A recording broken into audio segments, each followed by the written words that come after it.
to Beyond Fest and the Masters of Horror, in tribute to the great Master of Horror, Wes Craven!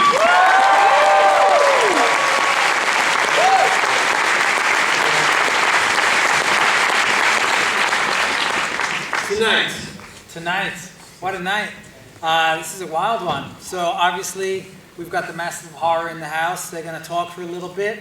Then we're going to go into Nightmare on Elm Street on 35. Then we'll be joined by Robert Englund. And then we'll close out the Rainbow, also on 35. So, I mean, just on behalf of everyone at Beyond Fest, we want to thank, obviously, everyone for coming out tonight.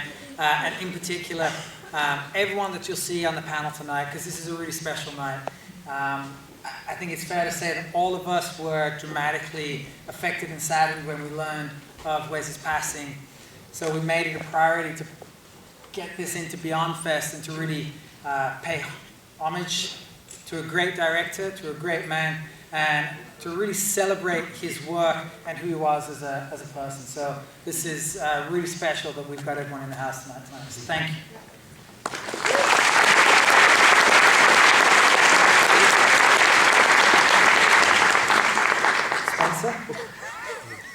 I think we're all just going to sort of say why we're here and stood up in front of you guys tonight.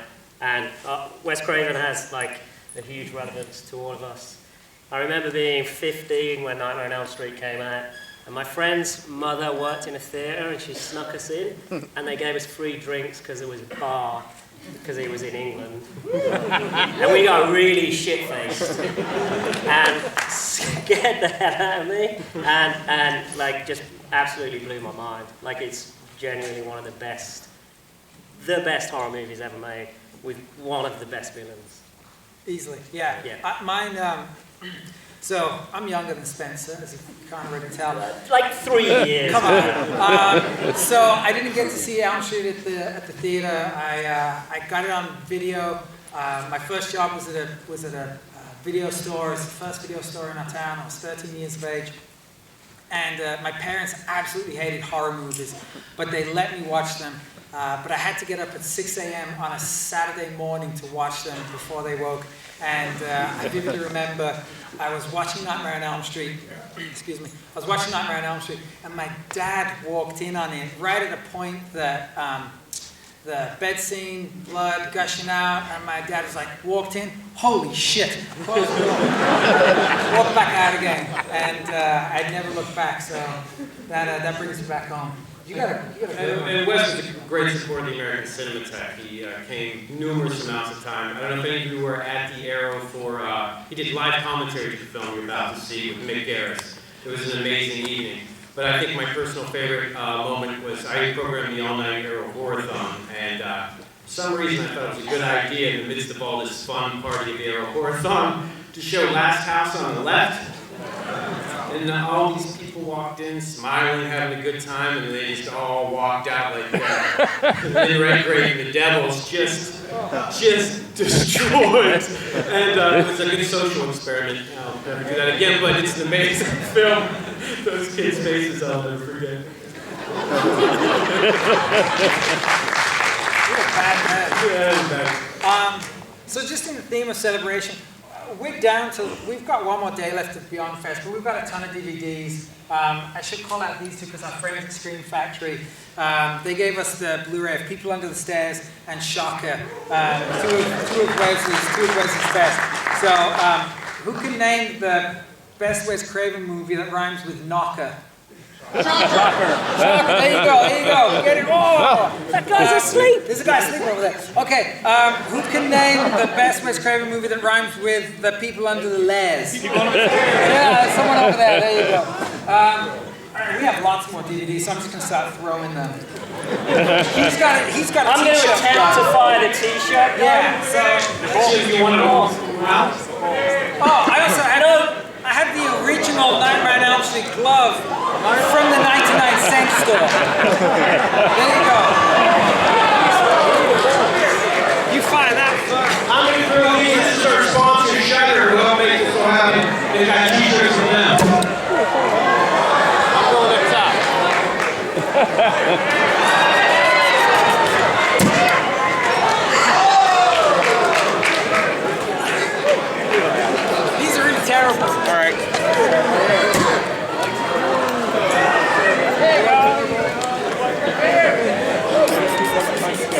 All right, on the top.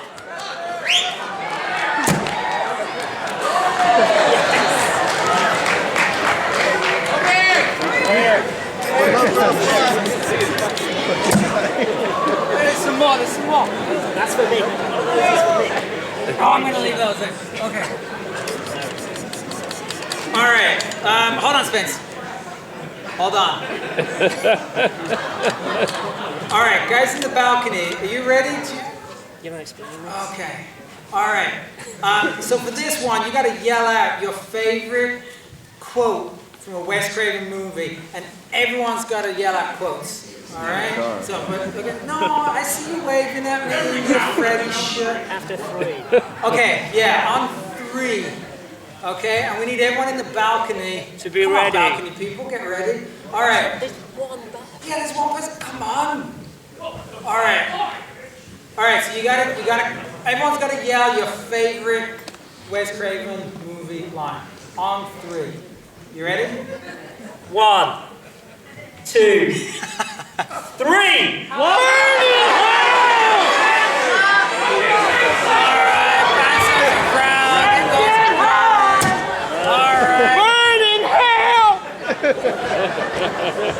Okay, let's see. Bouncing balloon balls. Yeah, that's good. Wes would love this, by Burn in hell! Piss yourself! Get out of here! That's, oh my God.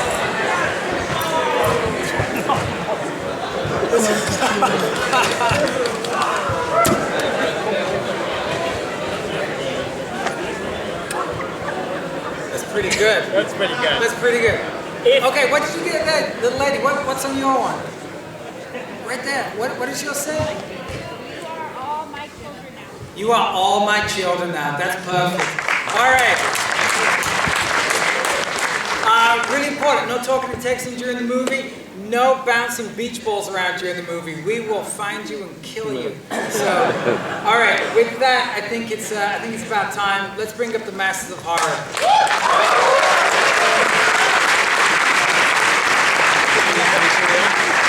We got Mick Garris with us tonight. We got Rountable, Tom Holland,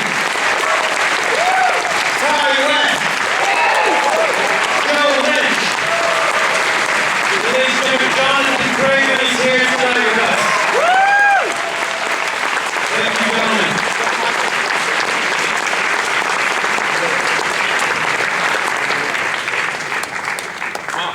I didn't talk beach balls. John Gulager in the front row. God, it is. Hi, John.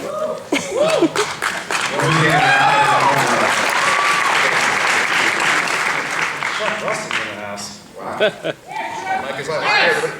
You know, the whole reason we're all here is not just because of the work of Wes Craven, but because he was an amazing man. I mean, I've never met anyone who had anything to say about him that wasn't raving.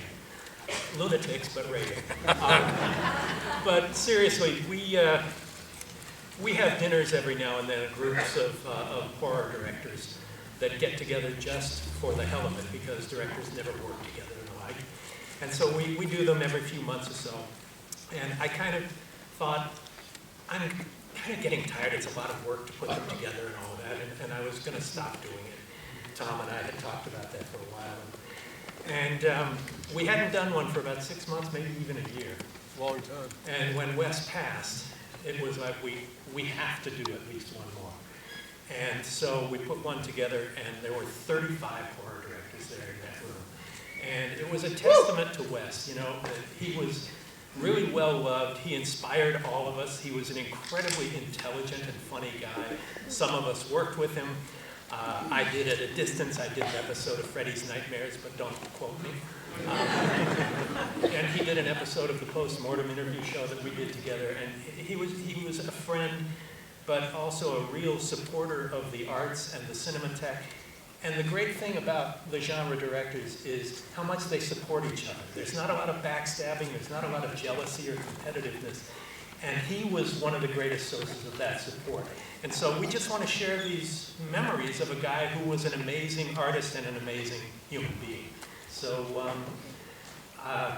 basically, I met him years ago, maybe 15 years ago. The Directors Guild used to do a yearly retreat in Lake Arrowhead.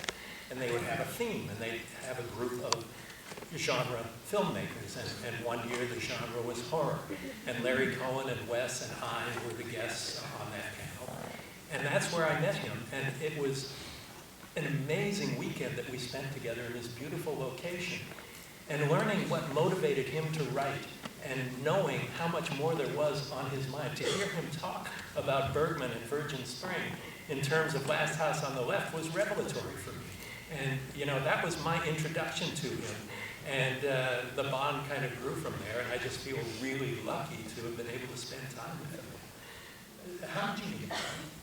I was friends with Janice Blight, who was one of the stars of Hills Have Eyes.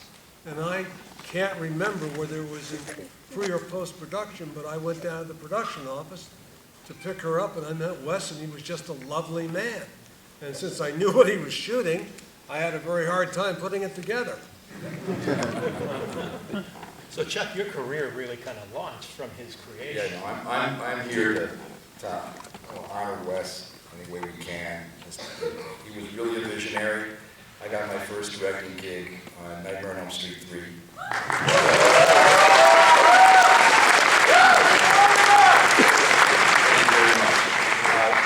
I knew we couldn't make it scarier. There's a purity of one. We were just talking about this backstage. There had never been a film like that before. That was a genre-busting, amazing, visionary film. And it hooked me because it was weirdly truthful of that age group. When you're 15, 16, 17, 18, you realize for the first time things can go wrong in the world. And we only have each other. There was I found a theme in the Elm Street series that was, it's only us kids that can believe us. Our parents just want to put us to bed. That's what we're afraid of. There's something about that time of life that really made horror a wonderful metaphor. I just want to say one thing. We did say this backstage. I always found love in Wes's film, love for his characters. There's sort of anarchistic horror films where everybody just gets killed. There was always a wonderful connection to characters. Well, there were characters, for one thing. Yeah, that's true.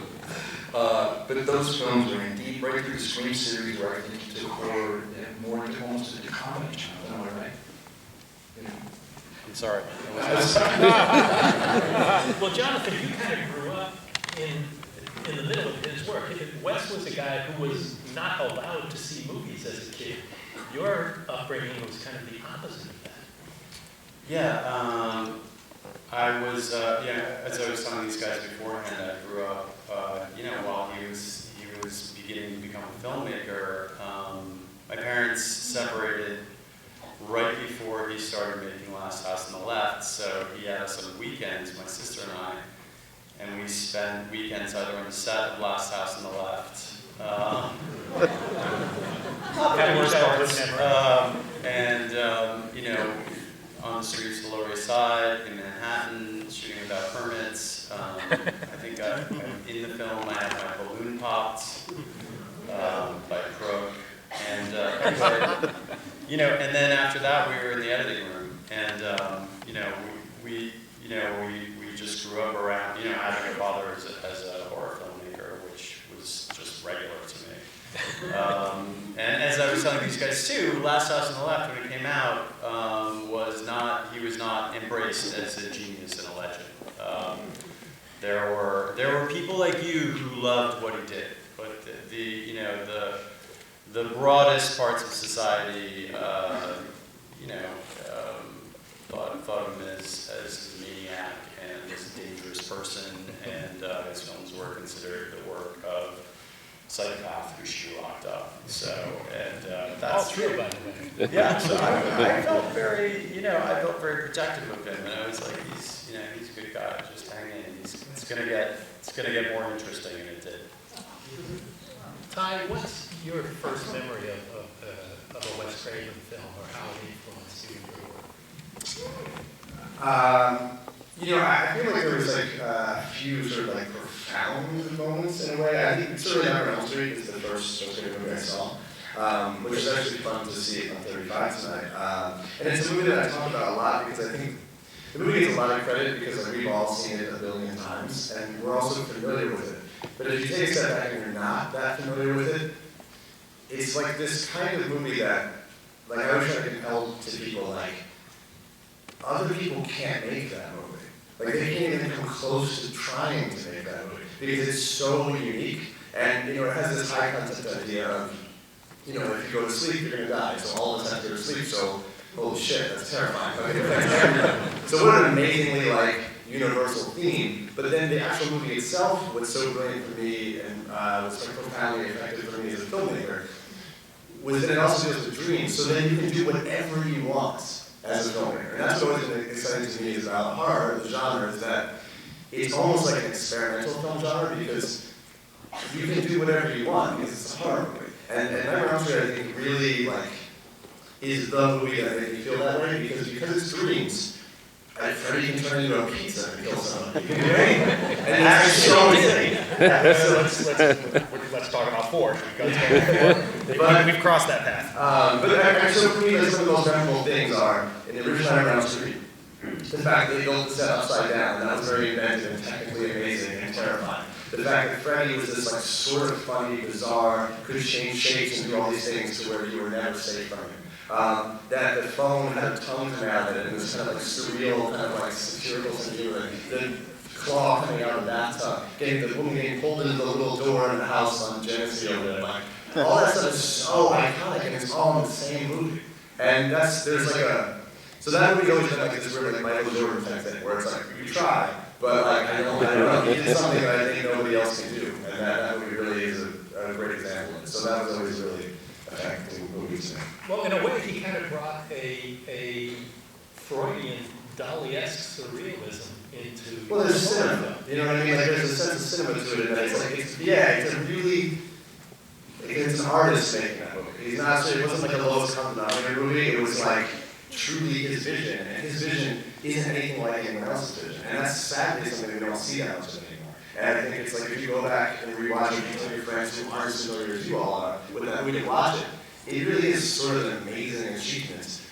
Forget just part, just as a film in general. It's an amazing visual achievement for a movie. And to have seen it when it first came out and see it in the local multiplex or something, it was revelatory. I was just traumatized by it. I didn't appreciate it all. It was work. I'm sorry, I loved it. When she was in the permanent blood in the boiler room, I was like, I can't deal with this too much. What's interesting is when I travel internationally, how the series travels. I see people from all over the world. The picture reached out very universally, and that catharsis of the whole dreamscape, like nothing else. To this day, people are still talking about this. Joe, was your introduction to Wes's work on video, or were you able to see things theatrically first? No, it was actually 3 a.m. on HBO would play the commercial, which was just the iconic shot of Freddy coming through the wall. And I remember like waiting up until 2 a.m., sitting through ski patrol or whatever it was. Fine piece of cinema. We'll be talking about that next Beyond Fest. But just waiting for that moment, and then to be scared shitless over a commercial, over one image. And we were just saying backstage, it's like, you know, Wes used so much cinematic ingenuity. You know, who else thinks about using a latex wall to create a nightmare? Or who decides to flip an entire fucking room just to facilitate one of the greatest cinematic kills in history? But the fact that he put, you know, the boyfriend in the foreground of the shot, because you could do that easily. You know, not easily. It's not easy to get a gimbal and flip everybody around. But to put the boyfriend in, you know, the actor in the shot in the foreground, strap him down, just to add the realism to it, like. I'd never seen anything like that before. Actually, I got one quick Wes story, and this kind of pertains to the Masters dinners. So, really quick, I won't bore you because we got to get to this fucking movie. It's amazing. So really quick, so this was 2007, 2008. I got asked to go into pitch on Last House on the Left, a remake, and I was like, I got this. Yes, like this is my chance, you know. And one of the things that you want to do when you want to put your best foot forward, especially now, is you want to go into those meetings like guns blazing, you know. So I created storyboards. I actually created this like little short film where I was in the back of my neighbor's car driving past white picket fence houses. And my pitch was, you know, it's so hard these days to get lost, you know, and Last House on the Left, part of like a character in the movie is being in those woods, you know, and now in these days it's like everything's getting smaller, you know, everything's getting on a phone, you have GPS, you can't get lost. So what if these horrible actions happened, you know, in your own backyard, you know, so it happened in a cul-de-sac. That was my big pitch. I'm taking it to the streets, you know, I was so psyched. So I had this video that I had made, lovingly made this video with storyboards and everything, and I actually went in and they were like, wow, you actually put some effort into this, holy shit. They liked it, and they're like, all right, you're gonna meet Wes next. And I realized when I was making this thing that I didn't care if I got the gig. I just wanted Wes to see that video. I just wanted to have something that was going to affect someone who affected me so many times and scared the shit out of me for so many years. You know, there's this, it was a bit of a give back. You know, if he liked it, if he hated it, I didn't give a shit. It's just, as long as he watched it, that's all that mattered. And if I got that meeting, then I at least know that he watched it. So I get a call the day of my wedding. And it was from Ryan Turk. Ryan, are you in the house tonight? He is. Ryan? All right. Go Ryan. And he calls me up, and he didn't know it was my wedding day. But he calls like, dude, I got some information for you. I just wanted you to know first, they gave the movie to someone else. Not the kind of information you want to get on your wedding day. Not the best at all. And then I'm like, oh, fuck! Who fucking got it? I didn't get that fucking meeting. Like, who got it? Daniel Iliadis, the guy who did Hardcore. I'm like, good! That's a pretty good choice, to be fair. But it was heartbreaking, because it was like, I was not going to get that meeting and everything, so I was you know, there at my wedding, like I do, whatever. Let's get this fucking thing going, you know. So flash forward about a year, and Mick had put together, because whenever we have these, you know, special guests come in town, like Dario Argento came into town, and you know, and he's like, all right, we're putting the band back together, we're getting everybody together to hang out with Dario for the night. I was like, come on, really? Okay, let's make this happen.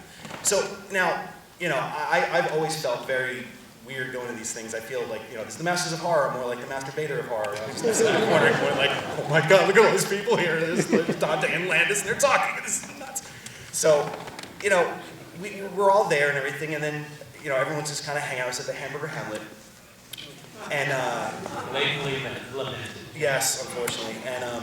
And you know, people are coming in, and Wes, and Mick always does like, Maestro! As everyone kind of walks in, you know, it's almost like The Price is Right for horror films, you know, like, come on, you know, it's like, yo, Tom Holland, come on down! You know, everybody's walking. And, I don't remember it that way. no, you're very good, yeah, because you were drunk. No, I'm kidding. So Wes, you know, Wes is in there, and I, at that point, I was just like, I don't know what to say, like, this is, you know, like, why didn't you watch the video? You know, I didn't know what to say, but I didn't want to say anything. And then Dario walks in, and holy shit, that guy is a ball of fire. You know, he literally walks in and is like, oh, I love, and he knew everybody's name. So everybody kind of lined up, and he's like, oh, Larry Cohen, I love, and he gives him a kiss. And, you know, and it's like, oh, Joe Dante, I love you. You know, and he's literally going down the row, and then he's like, Wes, Maestro, I love, and he gives Wes a kiss. And I was standing next to Wes, and I'm thinking, like, he's gonna go, hey, get me a Coke, you know, like, and no, he goes, Joe Lynch, I love, and he kisses me twice on the fucking cheek. Yes, Dario Argento kissed these two cheeks. I didn't wash them. Yes, I have not shaved since. And then he walks on, and you know, and again, like, I have Wes Craven next to me, and Dario Argento is kissing me. This is Hollywood, baby. And I turn to Wes, and Wes turns to me, and I swear to God, we both look at each other and we go, holy shit. Fucking Dario Argento. He was just as excited and like fanboyish over Dario Argento as everybody else was in the room. He was just like me. And it gave me the courage to kind of just like, we started small talking, and I go, hi, my name's Joe Lynch, and he goes, I know who you are. I saw your video, and I really liked it. Thank you for doing that. That's all I needed. Like, honestly, that is the best feeling. And I know there's a lot of filmmakers in this room tonight, and I'm just like you guys. There's no better feeling than, you know, these guys and people that you admire and filmmakers you admire can kind of give back, even just by saying something nice. Just something nice like that. The fact that maybe he didn't even watch it, I don't know, but he said he knew my name, and he said he liked the video, and that's all I needed. And that's who Wes was. I mean, to have someone with that kind of integrity, you know, accept you in a way, you know, but that's who Wes was. Wes was the bridging line between art and, you know, I guess exploitation, which is what most people think of this, you know, the genre, that he elevated it. You know, he almost single-handedly elevated it for 3 generations, and that's why we're here tonight. And we've got a great opportunity here, having Jonathan, to be able, we were talking a little bit about how your dad's career began. It was not the normal career trajectory in filmmaking. And the way Last House on the Left, which was anything but what you normally consider a revolving